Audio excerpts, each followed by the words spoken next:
All right, welcome everybody. Today is let's see, it's started negative 268356.9, and this is the briefing with the Admiral. I am the Admiral in question, and today we're going to be talking about the concept of mission readiness. This is something that we've touched on a couple of times in previous webinars, so I'm just going to take a look more in detail.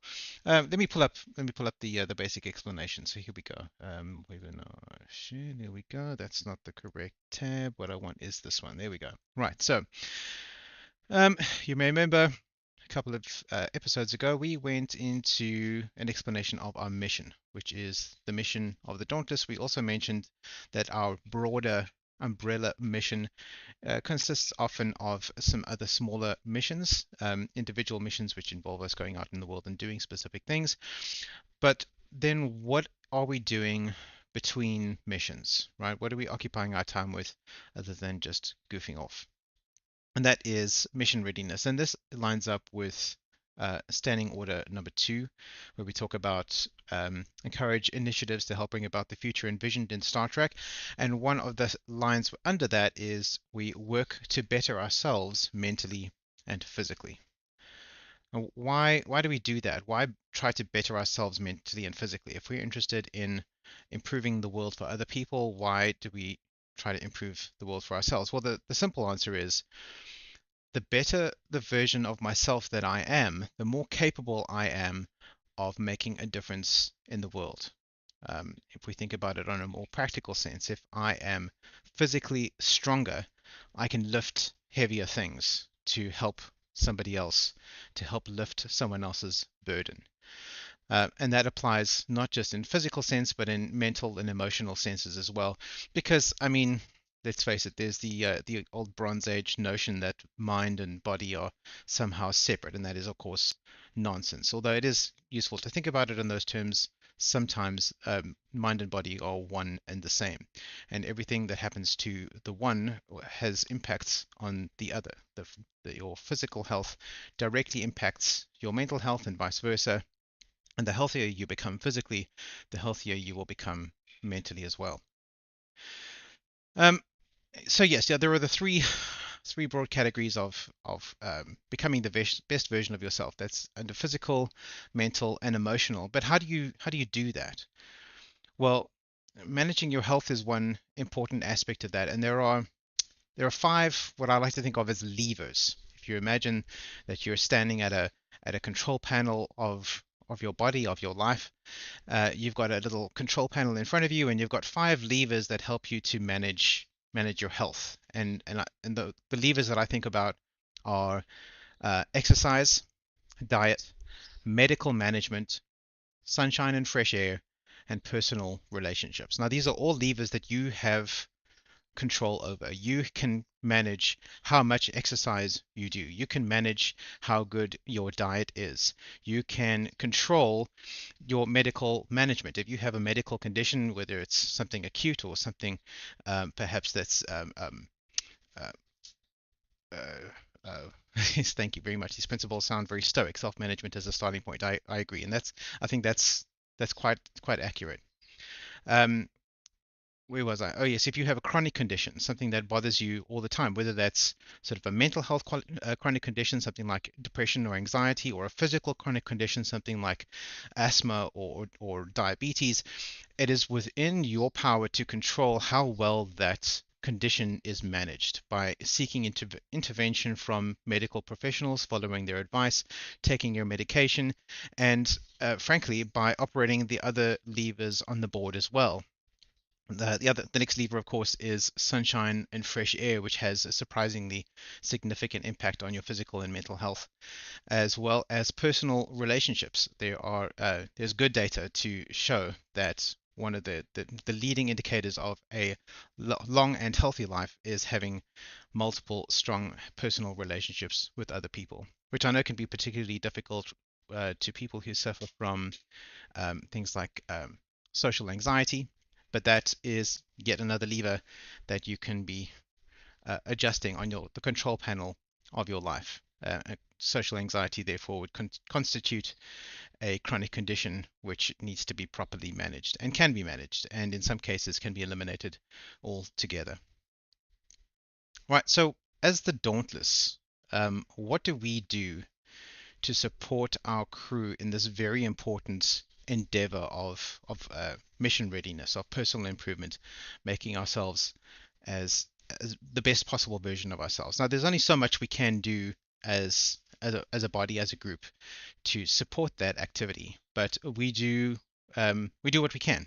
And we have a few examples of this kind of thing. So on the physical health, the physical fitness, and that kind of thing, there's not much we can do when it comes to something like diet. Each of us has to make our own choices about what we put into our bodies, and hopefully we inform ourselves appropriately. We watch the effect that different foods have on our body, and we adjust our diet accordingly. Not omitting the fact that diet can also have impact on your mental health, and sometimes a chocolate is just what you need, even if it's not going to be all that helpful for managing your weight, for example. So diet is not something that the Dauntless can really help you with, but when it comes to exercise, we have some pretty good options that we can assist with, that we can offer support with. One of the most basic ones is the step challenge. Let's pull that up. So this is a fairly common thing that happens throughout Starfleet International. Is at the chapter level, the regional level, several auxiliaries run their own step challenge. And the reason that a lot of people do this is because it's relatively straightforward to manage a leaderboard type structure for a step challenge. So what is a step challenge? A step challenge is when various members or individual members each track the number of steps they take in a day, which these days is trivially easy to do. We all have a smartphone, what we call a pad. Many of us have wearable electronic devices, smartwatches, what we call a PerScan. These are devices that can already have the equipment on board to be able to track how many steps you take in a day, because they are on your body most of the time or all of the time, and they can track the motion of your movement, and they can count how many steps you take in a day. They also mostly have software on board that allows you to connect them to third-party services like Google Fit or Apple Health, which can then retain a log of the number of steps that you log every day. So even if your device is not a Google device or an Apple device, most of those devices have software that will connect to those third-party solutions like Apple Health or Google Fit. And from there, once your steps are logged there, they can then be farmed out to various other applications, which is what we do here in the Dauntless. We use a tool called StrideKick. I'll show you StrideKick in a moment, which allows us to all connect up, and we can produce a sort of central leaderboard tracking all of our steps, competing with each other in a friendly competition. We used to use a tool called count.it, count it. Unfortunately, that tool is no longer accepting new users. So although that is still active, some of our older crew members, I mean older as in members who've been around a longer time, not necessarily chronologically older, a lot of our older crew members still use count it, and that's perfectly acceptable for the time being. All of our new members are being funneled over to StrideKick as being the latest version of that platform that allows us to track those steps. So this is what StrideKick kind of looks like. As you can see, this is our steps from a couple days ago. Each day it's different. Today I'm in the lead because I'm the only person so far who's synced up my StrideKick, so that's not fair. But let's go back a couple of days and we can get a sense of how many steps people log. So here's me at the top on that day, March 16th, which I think was Saturday or Sunday. I logged 14,000 steps. Captain Martin 220 logged 9,760 steps. Happy Doxy logged just over 1,000, and so on. It doesn't really matter who those people are. I know who they are, and I am the one who collates the step challenge every month. So at the end of the month, as part of our crew evaluation process, I go into the leaderboard and I look to see who has logged the most steps on the chapter for the month, and whoever has logged the most steps wins a commendation. I then also track those steps over the course of the year, and at the end of the year, whoever has logged the most commendations and the most points in terms of steps over the year will then be in the running to earn the Mission Readiness Award, which is one of the recognition tools that we use here on the Dauntless to recognize people who have made the most consistent effort towards improving themselves physically, mentally, and emotionally. There is, of course, as I mentioned, other step challenges throughout Starfleet, and when we decide to participate in one of those, either at regional or fleet level, or perhaps under some of the auxiliaries, we can take the same leaderboard data and transmit it to those other institutions within Starfleet so that they can compare our steps to other institutions. So that's really, really important to have that central repository of steps if we want to participate in all of those. Another advantage of StrideKick as a tool, it's a mobile app that lives on your pad, your phone, is that you can convert other activities into equivalent number of steps. So if you've been weightlifting or doing yoga or something to that effect, you punch in what activity it was, tell the app how long you've been doing it for, and then it will convert that into a rough equivalent number of steps so that you can add that to your total. Not all of us are able to run or walk very often, so it's nice to have options too. So even if you're a yoga person instead of a runner, you can still be logging steps towards the step challenge. And in order to sign up, all we have to do is create an account on StrideKick, add me as a friend. You can find my username in the medical channel, and then I will be able to keep track of who is winning on any given month. So that is the step challenge. We have a quick question from Commander Patterson. I do a decent number of steps. I must set this up and start getting some commendations. Absolutely, that is quite correct. So unless you've signed up and you're using the app on the regular basis, you're not going to be getting credit for the steps you're already doing. We're all doing a certain number of steps as we walk around every day, but if you're not tracking it, it's like it didn't even happen.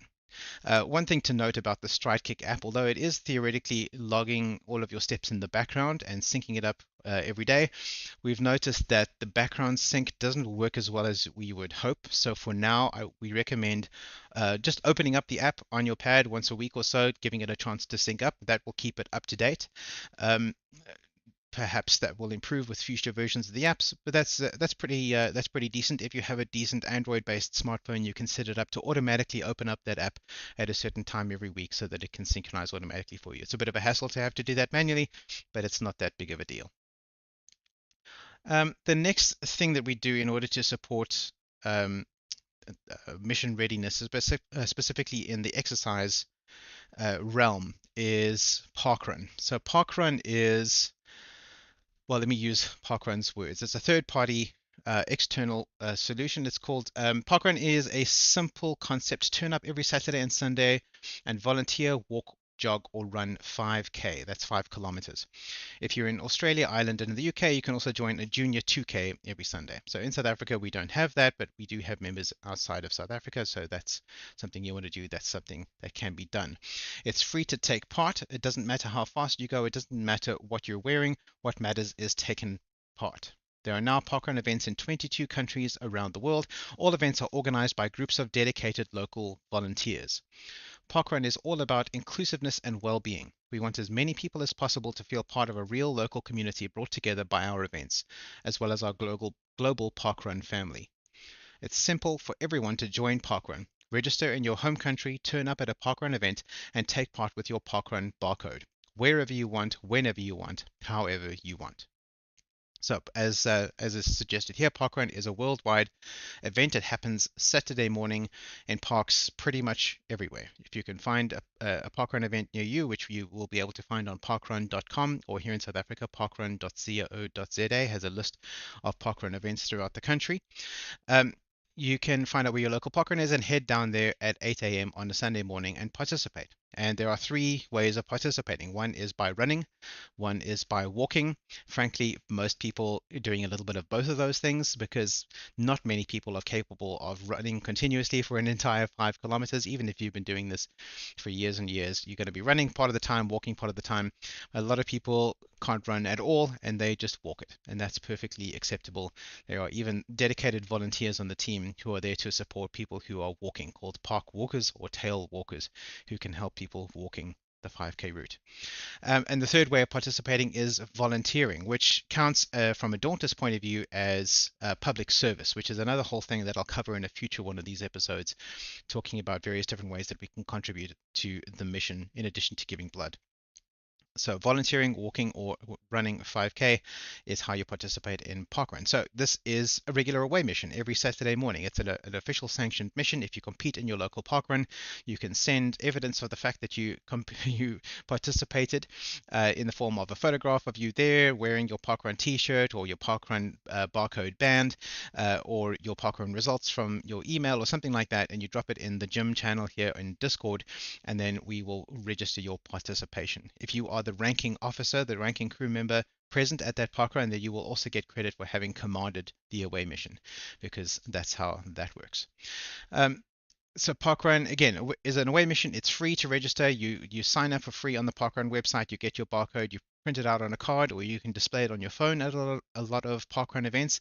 I don't think they're really supposed to be doing that, because there are safety reasons why it's supposed to be printed on a physical object, either on a printed card or on you can buy these wristbands, silicon wristbands with your barcode printed on it.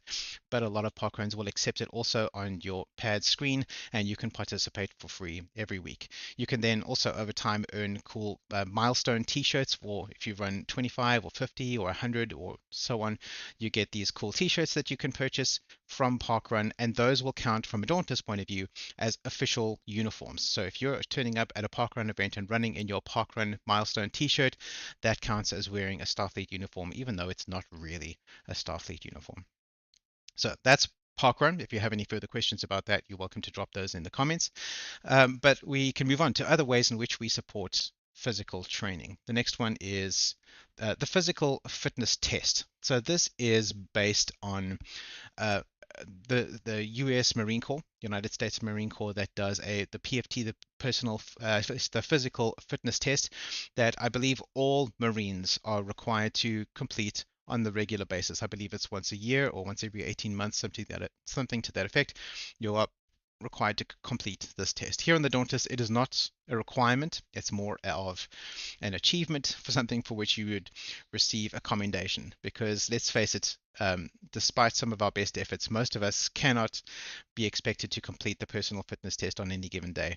But it does give us something to work towards and something to achieve, and it's a pretty good feeling once you manage to get it right. But how does it work? So there are three ways that you can. So three tests that comprise with the personal fitness test, physical fitness test. You have to complete all three within a 24-hour period.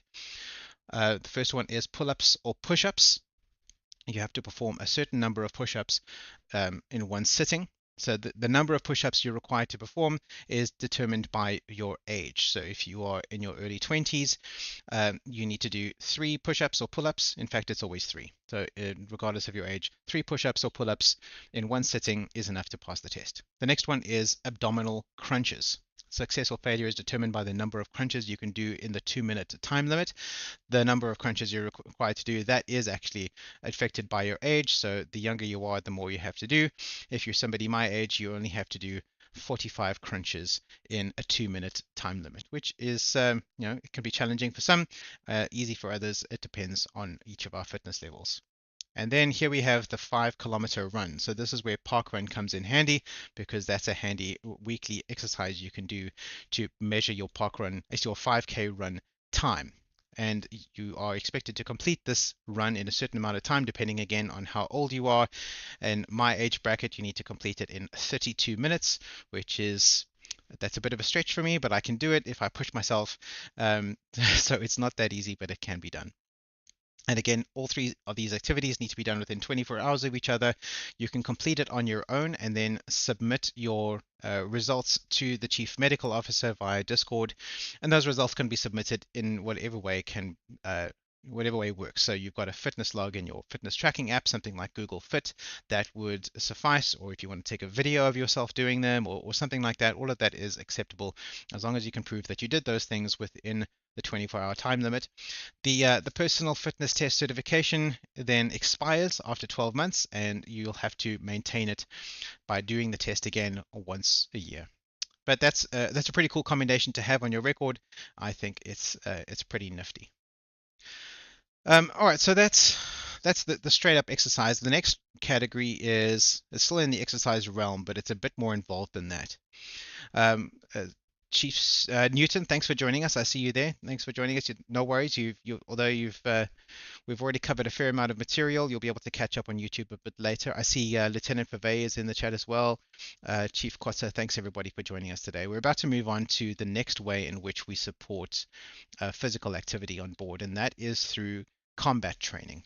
So when we talk about combat training, we're talking specifically about physical combat, and this is necessary because, and it's different from regular exercise, because one thing that combat training does is it teaches you not only physical fitness, which is important, but it also teaches you an awareness of your body in space.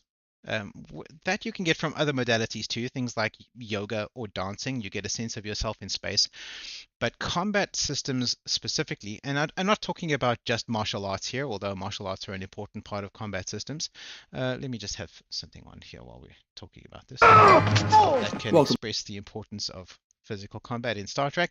So, we're not talking about just hand-to-hand combat, martial arts, boxing, anything like that. We're talking also about weapon systems, things like archery, target shooting, paintball, anything like that that involves um, flying force onto another object or person in the world. And that's the key difference between just plain exercise and combat training, is it teaches you an awareness of yourself as an agent in the world, what your limits are, what your ability is to direct force onto people or things around you.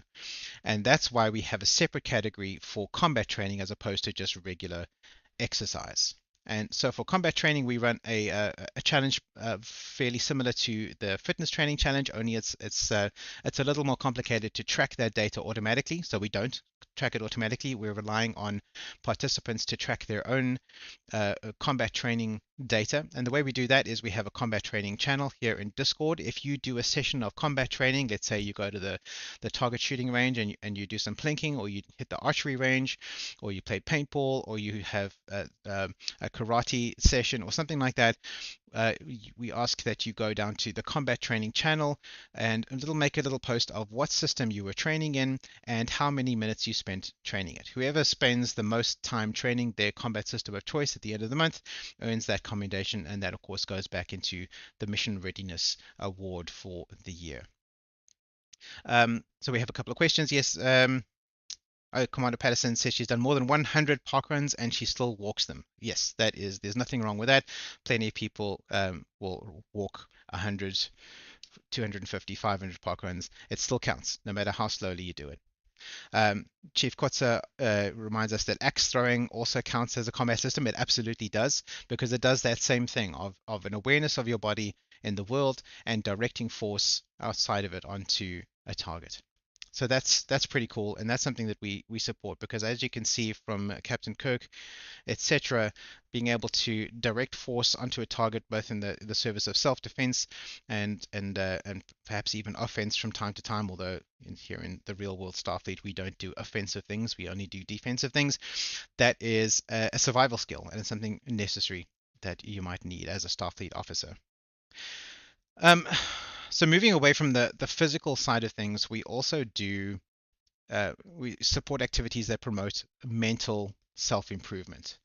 One of the more popular ways that we do that is through the linguistics challenge. Learning another language is a skill that can add zeros to your ability to make money. It allows you to communicate with people from all kinds of different places, and it allows you to expand your mind in ways that are difficult to even explain until you've witnessed them yourself. And the tool that we use for that is Duolingo, which I'm sure you've heard of if you're interested in learning languages. It's a simple online gamified tool that allows you to learn dozens of different languages, including languages like Klingon. Although real world utility of learning Klingon might be limited, it does have its benefit from an entertainment point of view.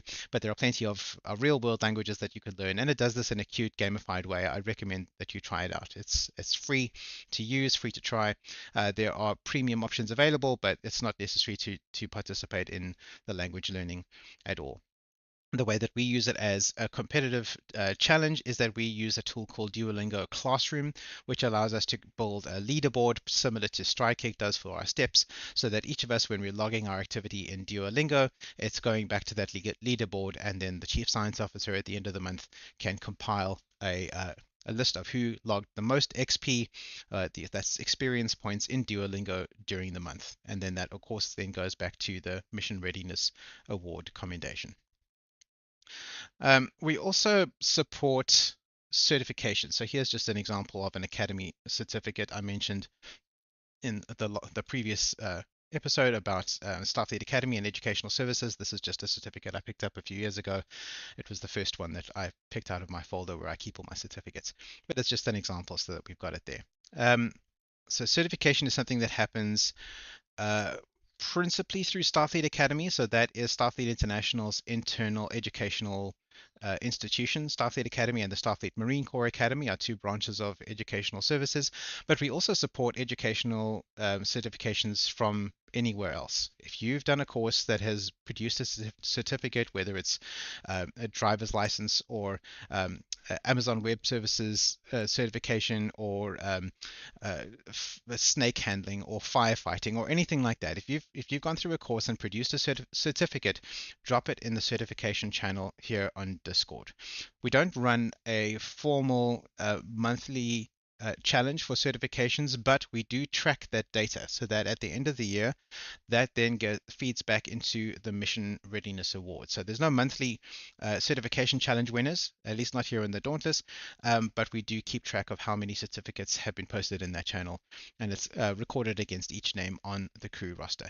There are some um, uh, auxiliaries within Starfleet. I believe Pet Fleet does this, the Starfleet Sciences and Starfleet Medical, where they will publish monthly challenges where they will produce a list of courses at the academy that they encourage you to take within a certain time frame. And if you've taken all of those courses by the end of the month, then you get a certificate for having participated in that challenge. And that's a cool way of engaging with those auxiliaries. We don't do anything like that in the Dauntless at the moment, but perhaps we will someday. Um, we also support informally a thing I call personal learning projects. So these are projects that individual members have taken on out of own personal interest and then decide to share it with the rest of the crew. I do two of these myself. One of them is what I call my daily devotional. So as part of my study of Star Trek, my partner, Commander Patterson, and I, we watch an episode of Star Trek every single day on average. Sometimes we skip a day, sometimes we'll watch two or three in the same day, but we watch an episode uh, each day in chronological order from the beginning of Star Trek canon all the way through to the end, and then we go back to the beginning and watch them again. And of course, at the moment, there's lots of new Star Trek being created, so each time we go through the entire Star Trek canon, it takes even longer to get through because more episodes are being created.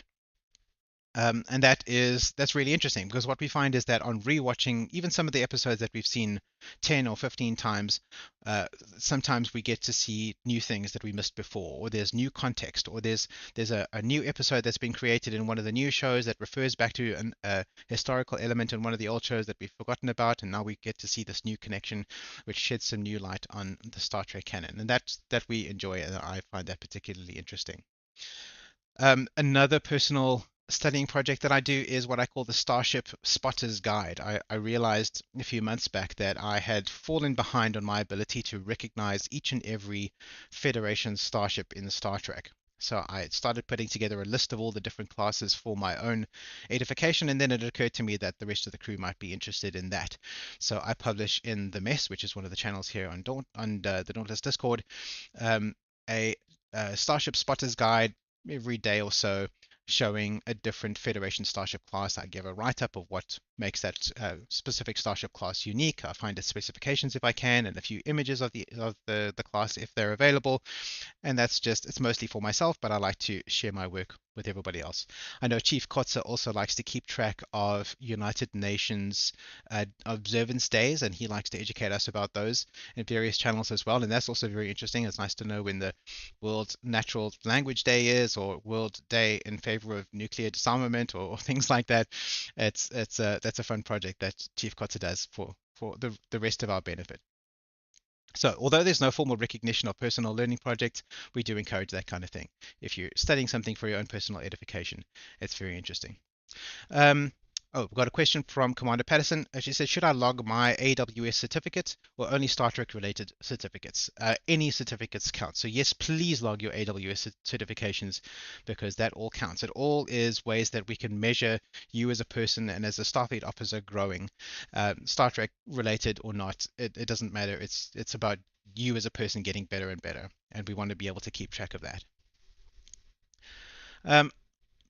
So then So those are the learning related things that we support on board, but we also support social relationships. As I mentioned, there's good data to show that in terms of health outcomes, especially long term, one of the key indicators is strong personal relationships. So we try to encourage that kind of thing on board. Now, there's only so much we can do via Discord, although it's better than nothing. It is limited, but we do that. So we try to engage friendly chats here in Discord. We have a running commentary of everybody's day here on the bridge. Some people are more vocal about that than others. Some days are more are busier than others, but that's just how that works. When we have a vibrant, thriving community here on Discord, that we can keep track of each other and build and maintain those relationships in that way. We also have some more social functions. Even here on Discord, we have our Star Trek watch parties, as I mentioned in a previous episode. Every time there's a new episode of Star Trek, uh, we gather here on a Friday night and watch that episode together here in Star Trek, and we chat about it and we share that experience together. That I think is quite important from a managing personal relationship point of view. And then we also have in-person away missions as much as we can. That is also vitally important when it comes to building and maintaining social relationships. So that's things like, I mean, parkrun is a good example of that, but there's other things too. Movie nights, game days, hikes, picnics, anything like that is a good way of fostering those kinds of social relationships. And it's just as important, if not more so, when it comes to some of our many away teams, as I mentioned previously, is a way that we structure members that are in isolated pockets around the world. So our central base of operations is here in Cape Town, South Africa, but we have members all over the place.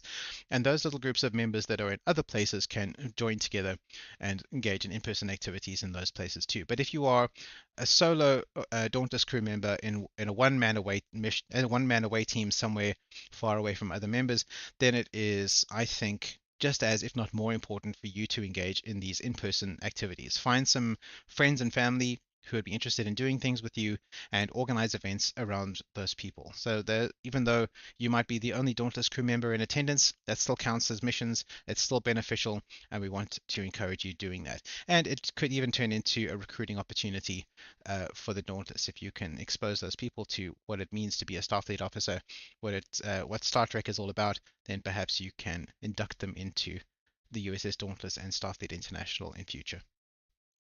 So those are the specifics about mission readiness and why it's so important and what the various aspects of mission readiness are. Now, as I mentioned, that's limited. There's only so many things that we can do as an organization to foster and support various mission readiness activities. Let me get rid of this. We don't need that anymore. There's only so much we can do to foster that kind of thing and support that kind of thing at a distance, and even in person, our capabilities are limited. So the responsibility rests on each and every one of us to do what we can personally to manage our own mission readiness and make sure that we are the best possible version of ourselves. It requires a degree of courage and of persistence, which are aspects of a Starfleet officer that I mentioned way back in the second webinar in this series. And very, very important to maintain that kind of thing. And in terms of my personal commitments to this mission readiness philosophy, I invite you to, I'm not going to put it up on screen, but I invite you to Google me and take a look at some photos and videos of me 10, 15 years ago and compare them to what I look like here today. And you can see the impact that it's had on me physically, on my mental health, and on my quality of life. It really does. It improves not only your own life, but it improves the lives of the people around you because it makes you more capable as a Starfleet officer and as a human being, and improves your ability to act in the world. Got a question here from Lieutenant Vivay. Where do we get the Duolingo classroom code? That's a good question. We should have in the linguistics channel on Discord a pinned post which has the code. That can be a little bit sketchy sometimes, so just drop a message in the linguistics channel and I can assist you with that if that doesn't work for you. We can get you onto that Duolingo classroom quick and easy. All right, I think that looks like that's all the questions that we saw. Thank you everybody for joining us today. That we're going to call it there. We'll be back again next week, Tuesday, for the next briefing with the Admiral once I've decided what the topic will be.